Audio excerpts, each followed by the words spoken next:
નમસ્કાર, આપ જોઈ રહ્યા છો સમાચાર સતત. આપની સાથે હું ઝરણા. સમાચારો ભરૂચથી જ. અંકલેશ્વર પેટ્રોલ પંપ પર લૂંટની ઘટના સામે આવી.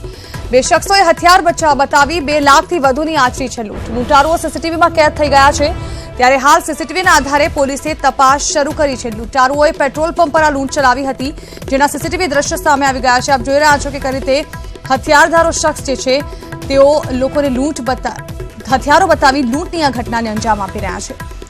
સીસીટીવીમાં આ દ્રશ્યો કેદ થતા હાલ તો પોલીસે સીસીટીવીના આધારે તપાસ શરૂ કરી છે. જો કે આ શખ્સો જેઓએ લૂંટ ચલાવી હતી તેઓ મોઢા પર રૂમાલ બાંધીને આવ્યા હતા, જેમની પાસે બંદૂક જેવા હથિયારો જોવા મળ્યા હતા.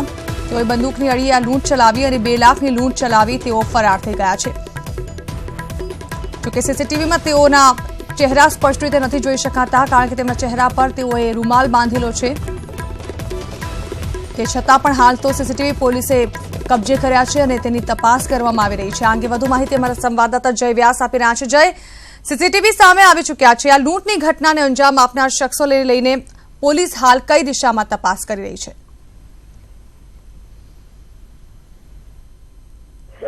વહેલી સવારે લૂંટની ઘટના બની હતી.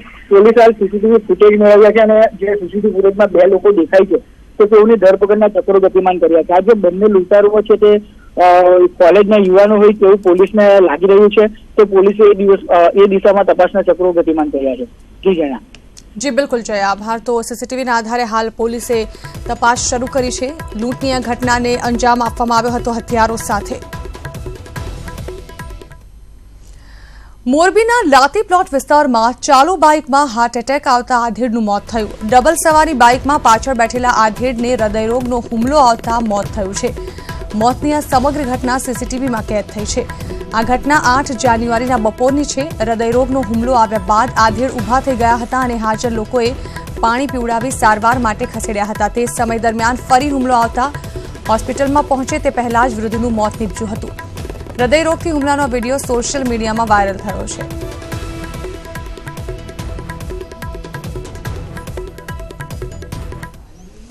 અને સમાચારો અમદાવાદમાં એક 22 વર્ષીય યુવતીએ આપઘાત કર્યો. ખાનપુર ખાતે વોકવે પરથી નદીમાં ઝંપલાવી આ યુવતીએ આપઘાત કર્યો છે. યુવતી ભરૂચના બલોટા ગામની વતની છે. મૃતક યુવતીનું નામ પારુલ હસમુખભાઈ પટેલ હોવાનું સામે આવ્યું છે. તેના જન્મદિવસના દિવસે જ તેણે આ આપઘાત કર્યો છે. ત્યારે હાલ આપઘાતની ઘટનાને પગલે રિવરફ્રન્ટ પોલીસે તપાસ હાથ ધરી છે. અને સમાચારો જસદણથી કે જ્યાં પાસ કન્વીનરે હવામાં ફાયરિંગ કર્યું. એક લગ્ન પ્રસંગમાં કરેલા ફાયરિંગનો વિડીયો હાલ વાયરલ થઈ ચૂક્યો છે. પાસ કન્વીનર સુનિલ કોથળિયાએ હવામાં આ પ્રકારનું ફાયરિંગ કર્યું હતું, જેની ઘટના જે છે તે કેદ થઈ ગઈ છે એક વિડીયોમાં, જે સોશિયલ મીડિયામાં હાલ આ વિડીયો ફરી રહ્યો છે.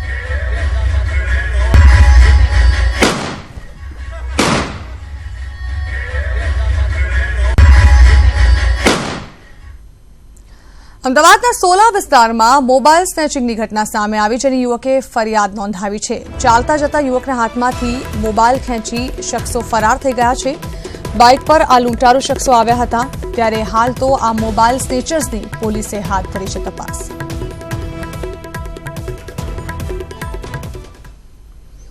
અને સમાચારો કોંગ્રેસે પણ લોકસભાની ચૂંટણી પહેલા મંથન શરૂ કર્યું, જેના ભાગરૂપે ગુજરાત કોંગ્રેસના પ્રભારીની અધ્યક્ષતામાં આજે એક બેઠક યોજાઈ. બેઠક બાદ અમિત ચાવડાએ મોટું નિવેદન આપ્યું કે ભાજપમાં નીતિન પટેલ સહિત અનેક નેતાઓ નારાજ છે.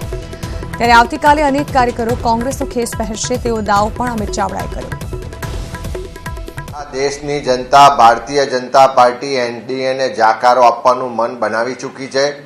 છેલ્લા 5 રાજ્યોની ચૂંટણીના પરિણામ સ્પષ્ટ બતાવે છે કે દેશમાં પરિવર્તનની લહેરની શરૂઆત થઈ ચૂકી છે. રાહુલજીનું નેતૃત્વ આખા દેશના લોકોએ સ્વીકાર્યું છે. એક સરમુખત્યારશાહી સંગઠનમાં જે રીતે લોકોને દબાણ ઊભું કરીને કામ કરવાની નીતિ ભાજપની છે, એના કારણે આજે ભાજપથી નારાજ થઈને કોંગ્રેસના અનેક આગેવાનોના સંપર્કમાં છે અને એના જ ભાગ સ્વરૂપે આવતીકાલે આગેવાનો કોંગ્રેસ પક્ષમાં જોડાવાની તૈયારી કરી ચૂક્યા છે. તો અમિત ચાવડાએ આપ્યું મોટું નિવેદન, જ્યાં નીતિન પટેલ સહિત ભાજપના અનેક નેતાઓ નારાજ હોવાનું જણાવ્યું. નારાજ નેતાઓ કોંગ્રેસના સંપર્કમાં છે અને કાલે કેટલાક નેતાઓ કોંગ્રેસમાં જોડાશે તે પ્રકારનું નિવેદન અમિત ચાવડાએ આપ્યું. આ તરફ બીજેપીના પૂર્વ મંત્રી બિમલ શાહ કોંગ્રેસમાં જોડાઈ રહ્યા છે. બિમલ શાહ અમદાવાદ કોંગ્રેસ કાર્યાલય ખાતે કોંગ્રેસમાં જોડાશે. બીજેપીથી નારાજ બિમલ શાહ કપડવંજ વિધાનસભા મતક્ષેત્રથી અપક્ષ ચૂંટણી લડ્યા હતા અને હાર્યા હતા.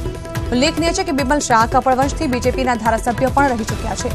ભાજપના પૂર્વ મંત્રી બિમલ શાહ આવતીકાલે કોંગ્રેસ પાર્ટીમાં જોડાશે. અમદાવાદ કોંગ્રેસ કાર્યાલય ખાતે બિમલ શાહને કોંગ્રેસ પાર્ટીમાં જોઈન કરવાનો કાર્યક્રમ યોજાશે. ભાજપે શિસ્તભંગના પગલાં લેતા પૂર્વ મંત્રી બિમલ શાહને સસ્પેન્ડ કરવામાં આવ્યા હતા. એટલે મને સંગઠનમાં અને પાર્ટી નક્કી કરે તો ચૂંટણી લડવામાં પણ સૈનિક તરીકે કાયમ હું તૈયાર જ હોઉં છું. એટલે એવો કોઈ બાર્ગેનિંગ કરીને કોઈ પાર્ટીમાં જોડાવાની વાત એ બિમલ શાહ માટે નથી. લોકસભાની ચૂંટણી નજીક આવતા બ્રહ્મ સમાજ પણ મેદાને આવ્યો છે. સમસ્ત ગુજરાત બ્રહ્મ સમાજની વાર્ષિક સામાન્ય સભા મળી, જેમાં આગામી ચૂંટણીમાં બ્રહ્મ સમાજને દરેક પક્ષ 2 થી 3 બેઠક ફાળવે તેવી માંગ કરવામાં આવી. લોકસભાની ચૂંટણીને લઈને બ્રહ્મ સમાજની ભૂમિકા મહત્વની છે. બ્રહ્મ સમાજની ગુજરાતમાં 10% વસ્તી છે. સાથે જ બ્રહ્મ સમાજે ચીમકી ઉચ્ચારી કે લોકસભા ચૂંટણીમાં સમાજની ઉપેક્ષા થશે તો સમાજ સાંખી નહીં લે. સાથે જ બ્રહ્મ સમાજની કન્વીનરે આક્ષેપ કર્યો કે બ્રહ્મ સમાજના પ્રશ્નોનું નિરાકરણ લાવવામાં કોઈ બ્રાહ્મણ નેતાએ ભાગ ભજવ્યો નથી. ઉપરાંત તેમણે અપીલ કરી કે 10% EBCનો સમાજનો દરેક યુવાન લાભ લે. મિશન 2019ની દસ્તક સાથે હવે ગુજરાતમાં રાજકારણ પણ ગરમાયું છે. કોઈ પણ સારા કામની શરૂઆત માતાજીની પ્રાર્થના અને આશીર્વાદ સાથે થાય છે, ત્યારે અલ્પેશે મા અંબાના આશીર્વાદ સાથે એકતા યાત્રાનો પ્રારંભ કર્યો. તો આ તરફ પાટીદારોએ પણ રાજકોટથી કાગવડ સુધી પદયાત્રા કાઢી મા ખોડલ રીઝવવાનો પ્રયાસ કર્યો. માતાજીના દર્શનની વચ્ચે કોંગ્રેસ સાતવની અધ્યક્ષતામાં 2019 માટે સત્તાના સોગઠા ગોઠવી રહ્યું છે. અને હવે વાત કરીએ અલ્પેશની એકતા યાત્રાની.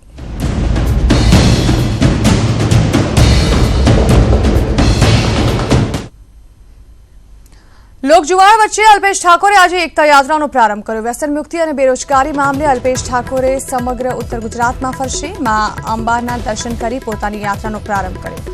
અંબાજી, દાતા, મુમનવાસ, વડગામ અને પાલનપુર રૂટ પર રહેશે આ યાત્રા. એકતા યાત્રાના તર્જ પર અલ્પેશનું શક્તિ પ્રદર્શનનો પ્રયાસ કરશે. જોકે લોકસભા ચૂંટણી પહેલા અલ્પેશ ઠાકોરની આ યાત્રાને શક્તિ પ્રદર્શનના ભાગરૂપે જોવાઈ રહી છે. ઉલ્લેખનીય છે કે અલ્પેશ ઠાકોરના એકતા રથ માટે હાઈટેક અને અનોખી બસ પણ તૈયાર કરવામાં આવી છે. અલ્પેશ ઠાકોરે પોતાની એકતા યાત્રા શરૂ કરી દીધી છે. મા અંબાના ધામમાં દર્શન કરીને યાત્રા શરૂ કરી. જોઈ શકો છો સમર્થકોની સંખ્યા દેખાઈ રહી છે કે શક્તિ પ્રદર્શન અલ્પેશ ઠાકોર કરી રહ્યા છે. પોતાનો પ્રયાસ જોઈ શકો છો મોટી સંખ્યામાં કારોનો કાફલો અલ્પેશ ઠાકોર સાથે જોડાયો છે. તેના સમર્થકો મોટી સંખ્યામાં અલ્પેશ સાથે જોડાયા છે. ફરી એક વખત અલ્પેશ ઠાકોરે પોતાની શક્તિ છે તે બતાવી છે કે તે ઓબીસી નેતા છે અને રહેવાના છે. મારી જોડે અલ્પેશભાઈ ફરી એક વખત અલ્પેશભાઈ સાબિત કર્યું છે તે ઓબીસી નેતા છે અને રહેવાના છે, રાજનીતિમાં પણ રહેવાના છે. નહીં, જો મેં મારી તાકાત કરતા મારા સંગઠને તાકાત બતાવી છે. મારા જે યુવાનો છે એમને તાકાત બતાવી છે કે અમને કમજોર સમજવાનો પ્રયત્ન ના કરશો, અમને છંછેડવાનો પ્રયત્ન ના કરશો. અમારી વાત છે ગરીબીની, અમારી વાત છે બેરોજગારની, અમારી વાત છે ખેડૂતોની, અમારી વાત છે સમાજની વાત લઈને નીકળતા હોય એને ષડયંત્રો કરવાનો કોઈ પ્રયત્ન ના કરે. અમે બહુ ઈમાનદારીથી લડી રહ્યા છીએ અને ઈમાનદારીથી લડતા હોય ત્યારે એ કે બીજી રીતે અમને તોડવાનો કે અમને આક્ષેપો કરવાનો જે પ્રયત્ન થાય છે, ઈમાનદારીને એટલી બધી છંછેડવી નહીં. આખરે ઈમાનદારી જીતતી હોય છે અને આ જોઈ રહ્યા છો આપ કે એક હુજુમ સાથે નીકળ્યા છે અમારા યુવાનો અને યુવાનોએ પોતાની તાકાત બતાવી દીધી છે. કિલોમીટર લાંબી લાઈનો દેખાઈ રહી છે તમારા સમર્થકોની. લોકસભા ચૂંટણી નજીક આવી રહી છે. અલ્પેશ ઠાકોરનો જાદુ ફરી વખત જામવાનો છે. નહીં, જો મારું સંગઠન એની તાકાત તો બતાવવાનું છે અને રાજકીય તાકાત અમે બતાવશું, દમખમથી બતાવશું. કારણ કે રાજનીતિક તાકાત ત્યાં છે જ્યાં સહી કરવાના પાવર છે, લોકોના અધિકાર એ રાજનીતિક પાવરમાં છે, તો એ પણ બતાવવાના. પણ આ સામાજિક યાત્રા છે અમારી અને સામાજિક યાત્રા છે. અમારા સમાજની એકતાની વાત છે, સાથે ગામડાઓની એકતાની વાત છે, સર્વ સમાજની એકતાની વાત છે, સર્વ સમાજના પ્રેમના સંદેશાની વાત છે અને તમામ લોકોના અધિકારની વાત છે. આવનારી ચૂંટણીઓની અંદર કોઈ અમને કમજોર સમજતું હોય તો એ જરૂર પડે તો એ તાકાત પણ બતાવીશું અમે. તમે ઘણા બધા મેસેજ આ યાત્રાને આપી રહ્યા છો. બીજી તરફ ગુજરાતમાં વાયબ્રન્ટ ગુજરાત ચાલી રહી છે. અનેક રોજગારીની વાતો થાય છે, અનેક રોકાણની વાત થઈ છે. તમારો નારો છે કે બેરોજગાર અને શિક્ષણ આ સમાજને આપવામાં આવે. નહીં, જો મુદ્દો જ એ છે ગરીબોને શું જોઈએ છે, સારું શિક્ષણ જોઈએ અને રોજગારી જોઈએ. ઉદ્યોગોના કારણે કરોડો રૂપિયાનું રોકાણ આવે છે, અમે આવકારીએ છીએ. અમે વંદન કરીએ છીએ, પરંતુ સાથે રોજગારી કેટલી આપો છો એ આંકડો તો અમારે જાણવો છે ને. રોજગારી અમારે જોઈએ છે ગરીબો માટે, કોઈ એક સમાજ, કોઈ એક વ્યક્તિ માટે નહીં, સર્વ સમાજના ગુજરાતીઓ માટે અને સ્થાનિક લોકો માટે. અને આખા દેશના કોઈ પણ લોકો આવતા હોય, અમે કોઈનો વિરોધ નથી કરતા, પણ જે સ્થાનિક એમ્પ્લોયમેન્ટ છે, જે લોકલ જે છે ગામડાના લોકો, એ લોકોને પ્રાધાન્ય આપવું જોઈએ.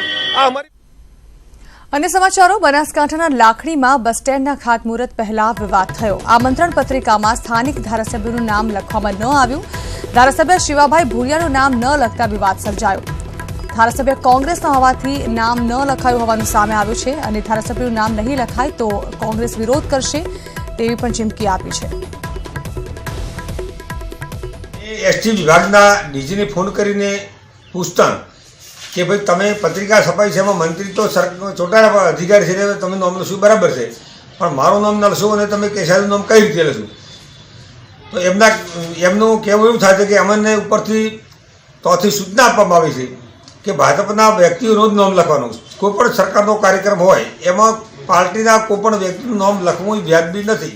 સમાચારો હિંમતનગરથી, જ્યાં પાણી પુરવઠાની લાઇનમાં ભંગાણ સર્જાયું. SK1 યોજનાની લાઇનમાં ભંગાણ સર્જાયું હતું, જ્યાં પાણી પુરવઠાના કર્મચારીઓ સામે ખેડૂતોએ આક્ષેપ કર્યો. કાનડા સહિતના ખેતરોમાં પાણી જતું બંધ થયું હોવાનું.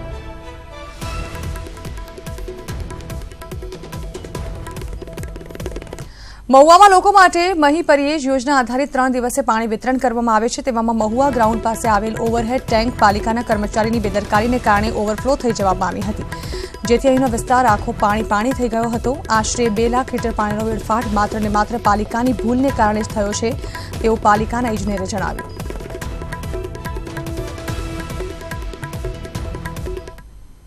વલસાડ નગરપાલિકાના રોજમદાર કામદારોની હડતાળને પગલે શહેરમાં ઠેર ઠેર ગંદકીના ઢગ સર્જાયા છે. કામદારોની હડતાળને પગલે પાલિકાના સત્તાધીશો અને સ્વયંસેવી સંસ્થાઓની ગાંધીગીરી કરી છે. ચીફ ઓફિસર અને કોર્પોરેટર્સે જાતે જ ઝાડુ પકડી સફાઈ ઝુંબેશમાં જોડાયા, જેમાં શહેરની 10 થી વધુ સામાજિક સંસ્થાઓ પણ જોડાઈ.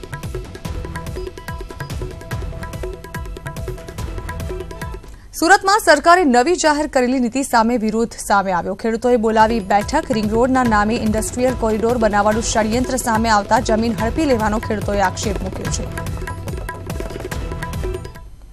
જે રીતે રાજ્ય સરકારે જે ફુડા વિકાસ માટેનો જે નકશો જાહેર કર્યો છે, એમાં 2016માં જે 56 ગામો દૂર કર્યા હતા, એમાંથી ફરી પાછા 22 ગામોને દાખલ કરીને ખેડૂતોની જમીન જૂતાવવાનું મોટું પાપ કર્યું હોય એવું ખેડૂતો માની રહ્યા છે.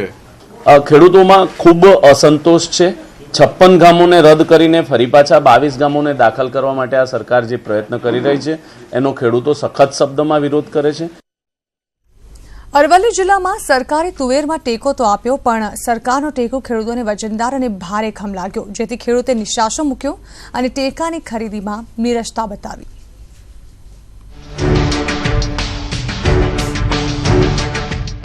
અરવલ્લી જિલ્લામાં સરકારે તુવેરની ટેકાના ભાવે ખરીદી માટે ખેડૂતોને આહવાન કર્યું છે અને 15 જાન્યુઆરીથી 1135 રૂપિયા પ્રતિ મણના ભાવે તુવેર ખરીદવાની સરકારે તૈયારી બતાવી. તો જિલ્લાના 5 કેન્દ્રો પર 280 ખેડૂતોએ નોંધણી પણ કરાવી અને પુરવઠા વિભાગે પણ બારદાન, વજન કાંટા, ગોડાઉન અને મજૂર સાથે ટેકાની ખરીદી માટે તૈયારી કરી. પરંતુ ખેડૂતોને ટેકાનો બોજ લાગ્યો કે શું? ટેકાની ખરીદીને 4 દિવસ થયા છતાંય કોઈ જ અહીંયા ફરક્યું પણ નથી.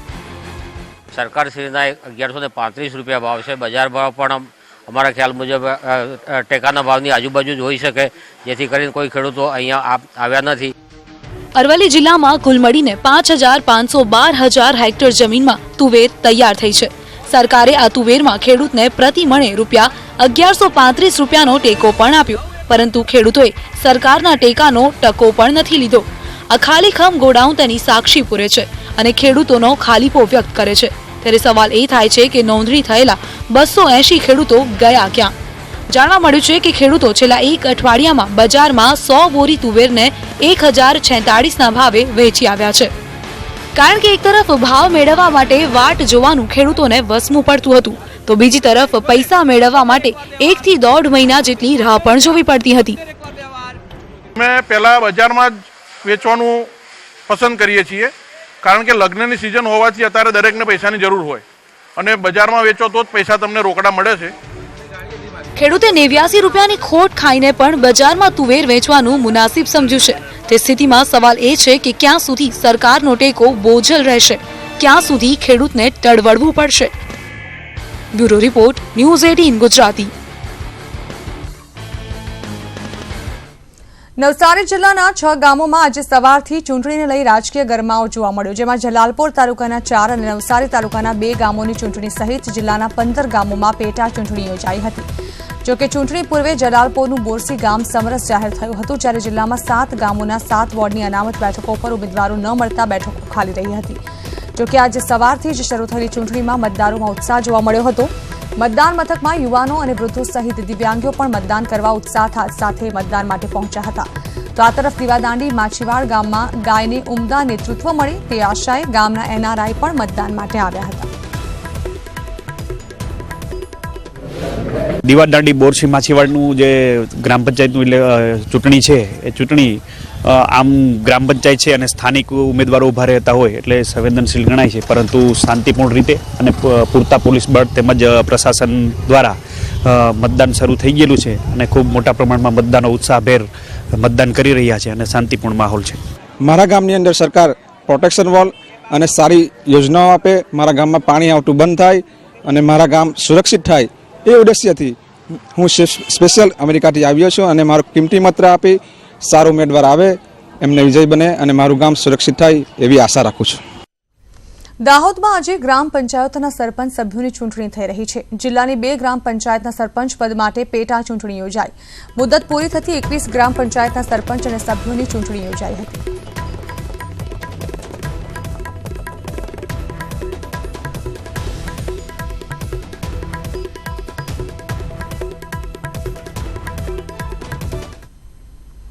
ઉપરાષ્ટ્રપતિ વેંકૈયા નાયડુ ગુજરાત મુલાકાતે છે. આજે તેઓએ સ્ટેચ્યુ ઓફ યુનિટીની મુલાકાત લીધી હતી અને હવે તેઓ કરમસદ પહોંચ્યા છે. સિદ્ધાર્થજીએ કરમસદ કે જ્યાં અમારા સંવાદદાતા ફરીદ ખાન પણ ઉપસ્થિત છે. ફરીદ, કરમસદ પહોંચ્યા હતા વેંકૈયા નાયડુ, જાણવા માંગીશું કયા કયા કાર્યક્રમમાં તેઓ ભાગ લેનારા હતા?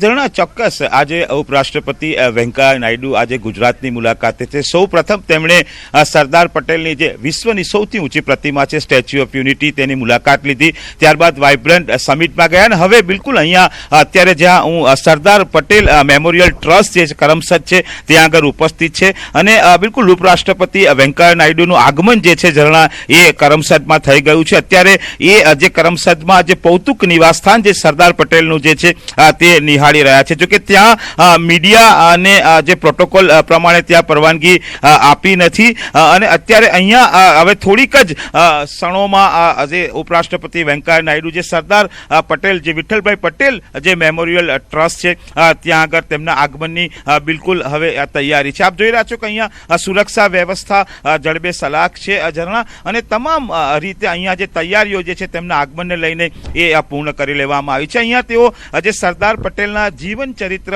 અને આઝાદીના સંઘર્ષની દસ્તાવેજી ફિલ્મ નિહાળશે અને અહીંયા જે બીજા જે અવશેષો છે એમના જે જીવનના અને પરિવારજનોના જે યાદગીરી રૂપે જે કંઈ છે તેને પણ તેઓ નિહાળશે. સવારે જ વેંકૈયા નાયડુ બિલકુલ જ્યારે સ્ટેચ્યુ ઓફ યુનિટીની મુલાકાત લેતા હતા અને સરદાર પટેલના વિશે વાત કરતા બિલકુલ તેઓ લાગણી સભર થઈ ગયા હતા અને તેમણે કહ્યું હતું કે બાળપણથી જ તેઓ સરદાર પટેલથી પ્રભાવિત છે. ત્યારે ઝરણા અહીંયા જે સરદાર પટેલ મેમોરિયલ છે તેમની મુલાકાતથી તેઓ અત્યારે બિલકુલ તેમની મુલાકાતને લઈને અહીંયા તમામ તૈયારીઓ જે છે એ પૂર્ણ છે. તેમના આગમનની હવે અહીંયા રાહ જોવાઈ રહી છે. જી બિલકુલ ફરીદ, તો વેંકૈયા નાયડુના આગમનની હાલ રાહ જોવાઈ રહી છે. આભાર. તો વેંકૈયા નાયડુ કરમસદની મુલાકાત લેનાર છે અને ગુજરાતની મુલાકાતે તેઓ છે, ખાસ તેઓ સ્ટેચ્યુ ઓફ યુનિટીની પણ આજે મુલાકાત લીધી હતી. અન્ય મુદ્દા પર નજર કરીએ તો કોણ કહે છે કે પ્રજ્ઞાચક્ષુ લોકોમાં કોઈ કળા નથી હોતી? મોરબીની એક અંધજન સંસ્થાના દ્રષ્ટિવિહીન લોકોએ કુદરતની આ શક્તિને પીછાડીને કલાને ઓળખી અને બનાવી એક ઓર્કેસ્ટ્રા પાર્ટી. પ્રજ્ઞાચક્ષુઓના પુનર્વસન કેન્દ્રમાં હાલ 135 અંધ ભાઈ બહેનો આશ્રય મેળવી રહ્યા છે. આ તમામ નેત્રહીનોએ જાતે સ્વનિર્ભર બનવાનો હકારાત્મક પ્રયાસ કર્યો અને શરૂ કર્યો 14 પ્રજ્ઞાચક્ષુઓનું ગ્રુપ બેન્ડ, જેમાં ગ્રુપ બેન્ડ ઓર્ગન ડ્રમ કુશળતાપૂર્વક વગાડી ગાયકીના અદ્ભુત સુરને લાવે છે. વાદ્યવૃદ્ધ નામની ઓર્કેસ્ટ્રા પાર્ટીનો શુભારંભ થતા પ્રસંગે સામાજિક અગ્રણીઓ, ગામના સરપંચ બાલકૃષ્ણ વિરસોડિયા સહિત મોટી સંખ્યામાં લોકો હાજર રહ્યા હતા. જોકે સુર સંગીતની કલા સાધનામાં નિપુણ હોય તેમ પ્રજ્ઞાચક્ષુઓ પ્રિય સુર સાથે અદ્ભુત સંગીતની સુરાવલી છેડતા શ્રોતાઓ રીતસરના ડોલી ઉઠ્યા હતા અને પ્રજ્ઞાચક્ષુઓની લગ્ન ગીત અને દાંડિયા રાસની રમઝટ બોલાવી હતી. સંસ્થા તરફથી એક પ્રજ્ઞાચક્ષુ વાદ્યવૃંદ ગ્રુપ બનાવ્યું છે. એ ગ્રુપનું કામ લગ્ન ગીત અને દાંડિયા રાસના પ્રોગ્રામ આપવા જવાનું થાય. કોઈને ત્યાં પ્રસંગો હોય તો આ પ્રજ્ઞાચક્ષુ વાદ્યવૃંદ ગ્રુપને બોલાવે તો પ્રજ્ઞાચક્ષુ વાદ્યવૃંદ એના પગ ઉપર ઊભું થાય, નેત્રહીનો પોતામાં પડેલી પ્રતિભાઓને લોકો સમક્ષ પહોંચાડે અને પોતે પોતાનું જે જીવન છે એ ખૂબ સારી રીતે જીવી શકે, સ્વનિર્ભરતાથી જીવી શકે. એટલા માટે આજે આ ગ્રુપનું અમે ઉદ્ઘાટન કર્યું છે. અને હવે વાત કરીએ ખોડલધામની પદયાત્રાને લઈને.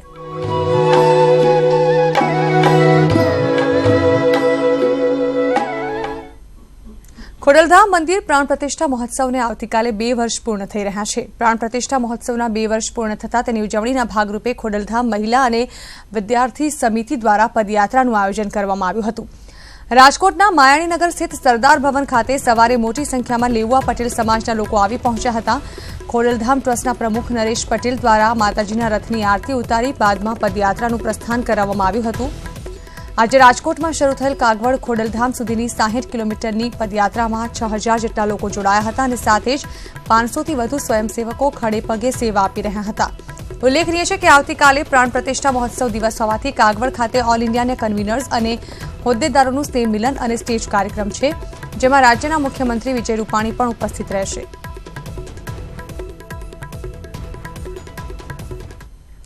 તો ખોડલધામની યુવા પાંખ દ્વારા પદયાત્રા યોજવામાં આવી, જ્યાં પદયાત્રા શાપર પહોંચી છે. ખોડલધામ પદયાત્રાનો આકાશી નજારો અમે આપને બતાવી રહ્યા છીએ. આ પદયાત્રામાં 6000થી વધુ ભાવિકો જોડાયા હતા. 1000થી વધુ સ્વયંસેવકો આ પદયાત્રામાં સેવા આપી રહ્યા હતા.